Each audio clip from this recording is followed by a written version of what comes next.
time for another Corax&Coffee unboxing. And today we have Spire's End by Greg Favro and published by Favro LLC. And this is a card-based narrative dungeon crawl of a type, abstract dungeon crawl, where not only is the entire game a deck of cards, plus some translucent cubes and dice, but the rulebook is card-based as well. So you're flipping through cards to go through the rules rather than thumbing through this rulebook. So great art, cool adventure, all in a tiny little box that'll fit in your pocket. Maybe. If your sartorial choices include cargo pants from the 1990s, let's take a look at what's in the box. All right, here is the box of Spire's End. And, excuse me, on the back is minimalistic, 1 to 2 players, 16 and up. 6 chapters, 30 minutes each, and a QR code. So, let's just open this up.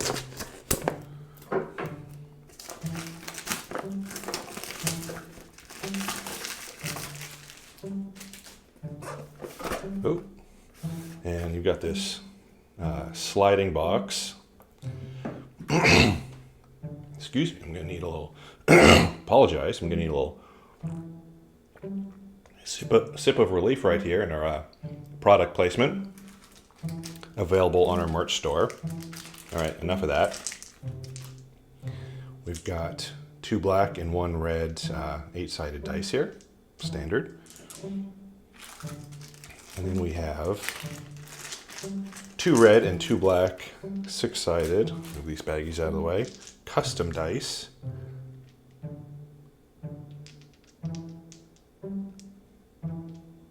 Cool. And then we have a massive bag of, oh, they're getting away from me. Hopefully none got my coffee. I'm just messing everything up. Cubes. White and black and red and yellow acrylic cubes. More than you could ever want and not nearly enough. You know how it goes. And then we have a deck of cards here, which we'll get to. And, oh, we have this nice pull tab here. That's quite clever. And then we have this is cardboard insert, and look at the size of these cards. I have big hands too. Look at that. Look at that. All right. I've made a complete mess of the unboxing area, but you know, life's full of little challenges. So if we open this up and we open this up. Now, my understanding is that there is no rule book. My understanding is that there is a deck of cards that serves as a introductory rule set. So if we go through these mini cards here, one, okay, I have 2, I have no idea what these do, but you've got some repeats here, 3, I don't know if these are damage. Yeah, I think these look like some kind of damage card. Maybe. That's just a guess. Eek. Okay. But you have the same back on all of these. Now, my understanding is that this is basically a choose-your-own-adventure game. I've made such a mess. So I certainly can't show you this entire deck because that would just spoil everything. You're supposed to go through this deck and have, you know, kind of experience the story. So it's not a great game for an unboxing video, but this artwork is so great that I couldn't pass it by for an unboxing video.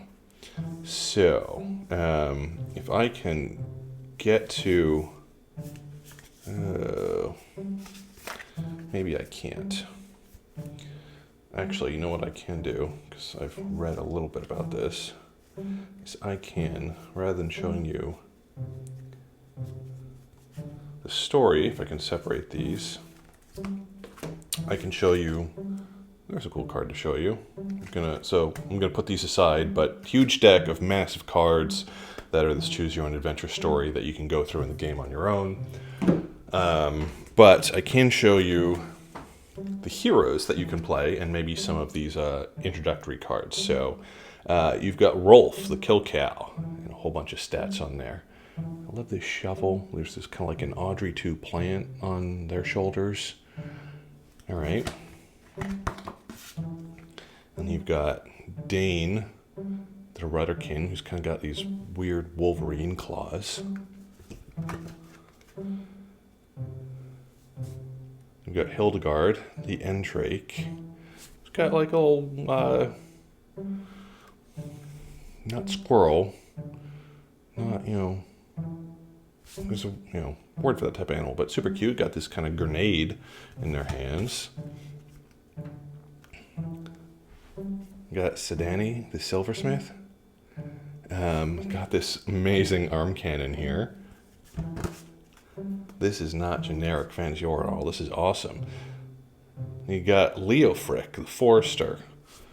It's got this kind of bunny that's trying to be a reindeer. Massive axe. You got Ragataki, the outsider.